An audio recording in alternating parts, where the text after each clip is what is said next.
Hello बच्चों, कैसे हो? उम्मीद है आप सब ठीक हो। तो पिछले वीडियो में हमने समास के बारे में विस्तार से पढ़ा था। तो चलिए इस वीडियो में हम उपसर्ग के बारे में जानते हैं। तो सबसे पहले हम जान लेते हैं कि उपसर्ग क्या है। उपसर्ग स्वयं दो शब्दों के योग से बना हुआ है, उप प्लस सर्ग। उप का क्या अर्थ होता है? पास या समीप। सर्ग का क्या अर्थ होता है? सृष्टि यानी निर्माण करना। पास बैठ करके दूसरे शब्द का निर्माण करना ही क्या कहलाता है? उपसर्ग कहलाता है। यानी ये जो उपसर्ग है ये किसी शब्द के पास में आकर के बैठ जाता है और उसका अर्थ है वो बदल देता है। ठीक है, तो उसे ही क्या कहते हैं? उपसर्ग कहते हैं। यानी देखिए, सबसे पहले परिभाषा जानेंगे। जो शब्दांश शब्दों के शुरू में जुड़ करके यानी उसके आगे जुड़ करके उनके अर्थ में विशेषता या परिवर्तन लाते हैं, उन्हें क्या कहते हैं? उपसर्ग कहते हैं। दूसरी परिभाषा देखिए, जो शब्दांश शब्दों के आदि का मतलब क्या होता है? प्रारंभ में जुड़कर उनके अर्थ में कुछ विशेषताएं लाते हैं, उन्हें क्या कहते हैं? उपसर्ग कहते हैं। उप का पास या समीप, सर्ग का अर्थ क्या होता है? सृष्टि या निर्माण करना। यानी जो शब्द दूसरे शब्द के पास में बैठ करके एक नए शब्द का निर्माण करते हैं तो उन्हें क्या कहते हैं? उपसर्ग कहते हैं। तो देखिए, एक पर प्लस हार, एक हार जो शब्द है इसका अर्थ क्या होता है? पराजय यानी हारना, पराजित होना। ठीक है, और इसके साथ में पर शब्द लगा दिया यानी पर उपसर्ग लगा दिया तो इसका क्या अर्थ हो गया? प्रहार। प्रहार का अर्थ क्या हो गया? चोट मारना। ठीक है, उपसर्ग दो शब्दों के योग से बनता है, उप समीप, पास में, सर्ग सृष्टि करना या निर्माण करना। तो उपसर्ग का क्या अर्थ हुआ? पास में बैठकर दूसरा नया अर्थ वाला शब्द बनाना ही क्या कहलाता है? उपसर्ग कहलाता है। तो अब देखिए, अन्य इसमें क्या है? उपसर्ग है। देखा मूल शब्द है, अधि उपसर्ग लगा दिया, कार मूल शब्द है, सु उपसर्ग लगा दिया, पुत्र मूल शब्द है। देखा शब्द में अन उपसर्ग जोड़ने पर क्या हो गया? अनदेखा। उल्टा हो गया ना इसका देखना और इसका अनदेखा यानी उल्टा हो गया। उल्टा अर्थ हो गया, एक का देखना हो गया और एक का न देखना हो गया। कार, कार का क्या अर्थ होता है? कार्य भी होता है और एक किसी साधन का नाम भी है। इसमें अधि उपसर्ग लगा दिया तो अधिकार यानी उसका अस्तित्व हो गया। शु पुत्र, पुत्र का क्या अर्थ होता है? बेटा। शु उपसर्ग लगा दिया तो सुपुत्र का क्या अर्थ हो गया? संस्कारी बेटा।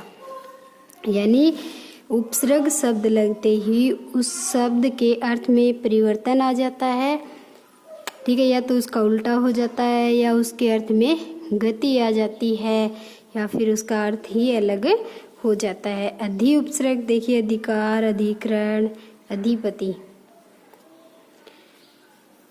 ठीक है, तो प्रत्यक्ष उपसर्ग है, इसका हम क्या करते हैं? मूल शब्द और उपसर्ग शब्द को अलग करते हैं। प्रति प्लस अक्ष से बना हुआ है तो ये तो सही है। ठीक है, तो इस तरह का प्रश्न पूछा जाता है कि मूल शब्द और उपसर्ग को अलग कीजिए, तो कैसे करेंगे? प्रति प्लस अक्ष, ये तो सही है। अगर हमने अधिकार शब्द का ए प्लस अधिकार कर दिया तो ये बिल्कुल गलत है। क्यों? क्योंकि जो शब्द अलग हो रहे हैं तो दोनों शब्दों का अर्थ निकलना जरूरी है। अधिकार शब्द का कोई अर्थ नहीं होता, तो इसीलिए ये गलत है। तो इसका क्या होगा? मूल शब्द अलग, अधि प्लस आकार, अधिकार। ठीक है, कुछ शब्द ऐसे होते हैं जिनका अर्थ परिवर्तन न होकर उनके अर्थ में तेजी आ जाती है, यानी उपसर्ग लगने से उसकी और अधिक गति बढ़ जाती है। तो जैसे ये भ्रमण शब्द है, भ्रमण का मतलब क्या हो गया? इधर उधर घूमना। अगर भ्रमण शब्द में प्री उपसर्ग लगा दिया तो क्या बन गया? परिभ्रमण। परिभ्रमण का अब यहाँ पे अर्थ क्या हो गया? अर्थ तो सेम ही है, घूमना ही परिभ्रमण है और भ्रमणी घूमना है। अगर प्री इसमें उपसर्ग लगा दिया तो चारों ओर घूमना, यानी इनके अर्थ में क्या आ गई? तेजी आ गई, चारों ओर घूमना। अब देखिए, उपसर्ग लगाने से शब्द पर क्या प्रभाव पड़ता है? क्या क्या प्रभाव पड़ सकते हैं? शब्द के अर्थ में एक नई विशेषता आती है ना, विशेषता आ रही है। जैसे अधिकार शब्द में अधि उपसर्ग लगाने पर क्या बन गया, अधिकार बन गया। शब्द के अर्थ में प्रतिकूलता आती है, यानी उल्टा अर्थ आ जाता है। जैसे देखना का उल्टा क्या हो गया, अनदेखा करना, तो ये इसका उल्टा हो गया। शब्द के अर्थ में तेजी या गति आती है तो भ्रमण घूमना ही था, प्री लगा दिया परिभ्रमण बन गया, तो इसका क्या हो गया, चारों ओर घूमना। तो इसके अर्थ में क्या आ गई, तेजी आ गई। देखिए हिंदी में किन किन उपसर्गों का प्रयोग किया जाता है। तो संस्कृत के उपसर्ग है वो भी हिंदी में जुड़ जाते हैं। कौन कौन से उपसर्ग है संस्कृत के, देखिए अति, अति का अर्थ क्या होता है, अधिक, अतिकाल, अत्याचार, अत्यंत इत्यादि, ठीक है। अतिक्रमण, अधि संस्कृत का उपसर्ग है, हिंदी में उपयोग किया जाता है। श्रेष्ठ, अधिकतर, अधिकतर, अधिपति, अध्यात्म, अधिकरण, अधिराज। अगर इसका ऐसे पूछ लिया जाए कि मूल शब्द और उपसर्ग को अलग कीजिए तो अधि प्लस आकार, अधि प्लस पति, अधि प्लस आत्म, अधि प्लस करण, अधि प्लस राज। अप का अर्थ क्या होता है, बुरा या अभाव, तो अपकार, अपमान, अपराध, अपवाद। अभाव यानी कमी होना, अज्ञान, अधर्म, अस्वीकार, ठीक है। अनु का अर्थ होता है पीछे, अनुशासन, अनुज, अनुपात, अनुस्वार, अनुवाद।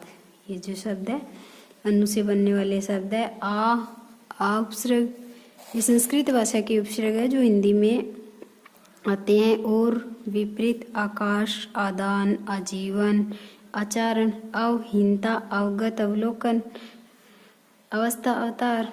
उप का अर्थ होता है निकटता या गौण अर्थ, ठीक है। उपकार, उपकुल, उपवन, उपनाम, उपभेद।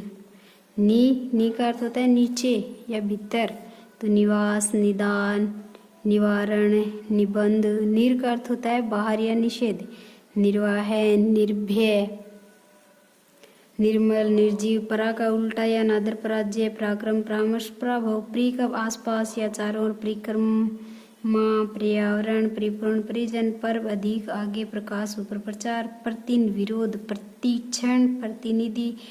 इसी तरह ये 22 जो उपसर्ग संस्कृत भाषा के 22 उपसर्ग है जो हिंदी भाषा में उपयोग लिए जाते हैं। अब देखिए हिंदी भाषा के खुद के कौन से उपसर्ग है, तो अनु निषेध, अनमोल, अनजान, अनदेखा। आधे अर्थ में अध जल, अध पका, अधमरा। 1 कम 29 है, 39 है, 29 है, 59 है। ये भर का अर्थ होता है पूरा या ठीक, भर पेट, भर दिन, भरपूर। दू का अर्थ होता है बुराई। नी का अर्थ होता है अभाव, निगोड़ा, निडर। ए का अभाव, अछूता। कै बुरा, ए, कै, कु, अव, भर, सु, पर, बिन। ये हिंदी भाषा के खुद के उपसर्ग है। अब देखिए हिंदी भाषा में अन्य उपसर्गों का भी प्रयोग किया जाता है। कौन कौन से हैं देखिए, उर्दू भाषा के उपसर्ग है वो भी हिंदी भाषा में उपयोग किए जाते हैं। जैसे ला का अर्थ होता है बिना, लाचार, लाजवाब, लापरवाह, लापता। ऐसे शब्द है वो हिंदी भाषा में हम पढ़ते हैं। बद, बे, कम, घेर, खुश, ना, अल, बर, बिल, हम, दर, फिल, बै, बा, सर, बिल्ला और हर। ये है उर्दू भाषा के उपसर्ग है जो संस्कृत हिंदी भाषा में भी उपयोग किए जाते हैं। अब अंग्रेजी भाषा के कुछ उपसर्ग है जो हिंदी भाषा में प्रयोग किए जाते हैं। जैसे सब इंस्पेक्टर, सब कमेटी, सब जज। इस तरह के जो शब्द है। डिप्टी कलेक्टर, डिप्टी मिनिस्टर, इस तरह के जो शब्द है। वॉइस, जनरल है, चीफ है, हेडमास्टर है। ये जो शब्द है वो अंग्रेजी भाषा के, इनका मूल शब्द और उपसर्ग आसानी से अलग कर सकते हैं, ठीक है। तो अब देखिए उपसर्ग के समान प्रयुक्त होने वाले संस्कृत के अन्य संस्कृत के ऐसे शब्द हैं जो उपसर्ग के जैसे लगते हैं और जो इसका हिंदी भाषा में उपयोग किया जाता है। तो अंतः, अतः का किया जाता है। अतः का क्या अर्थ होता है भीतरी, अतःकरण, अंतःकरण, अंतर्मन, ठीक है। चीर, पुनर्विवाह, पुनर्जन्म, बहिर्गमन। इस तरह के शब्द है वो हिंदी में हम पढ़ते हैं। तो उसमें किस उपसर्ग का प्रयोग किया जाता है, संस्कृत भाषा के जो उपसर्ग है उनका प्रयोग किया जाता है। पूरा, पुरातत्व, पुराकाल, समकालीन, समकोण, सह, साथ या सहकार्य, सहपाठी। तो अब देखिए कुछ ऐसे शब्द जो होते हैं परीक्षा में अधिकतर 6 से 12 में इस तरह के प्रश्न पूछे जाते हैं कि मूल शब्द और प्रत्यय को अलग कीजिए। तो जैसे प्रत्येक शब्द आ गया, ठीक है, अध्यात्म शब्द आ गया। 2 ही मैं बताऊंगी उदाहरण, देखना। प्रति प्लस एक, यहाँ क्या हो रही है, संधि हो रही है, ठीक है। तो ये है मूल शब्द और ये क्या है, उपसर्ग है। तो 6 से 12 या कक्षा 8 तक, 6 से 8 तक आरकेएस बीके के जो पेपर छपते हैं उसमें अधिकतर इसी तरह के प्रश्न पूछे जाते हैं कि मूल शब्द और उपसर्ग को अलग कीजिए। इसमें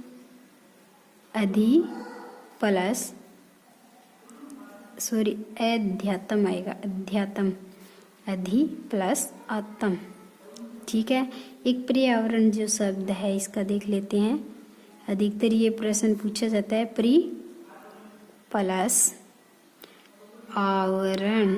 एक तो इस तरह के प्रश्न पूछे जाते हैं और एक इस तरह के प्रश्न पूछे जाते हैं कि उपसर्ग और उपसर्ग या कोई भी उपसर्ग का नाम दे दिया जाता है, उपयोग करते हुए कोई 2 शब्द बनाइए। तो उप का क्या लिख देंगे, उपमान, उपभाग, कुछ भी लिख सकते हो, ठीक है। 2 शब्द बना दिए, परंतु जो भी लिखो उनका अर्थ होना चाहिए। ऐसे नहीं है कि हर किसी शब्द के आगे उप लगा के 2 शब्द बना दिए, नहीं। और अवगुण, ठीक है।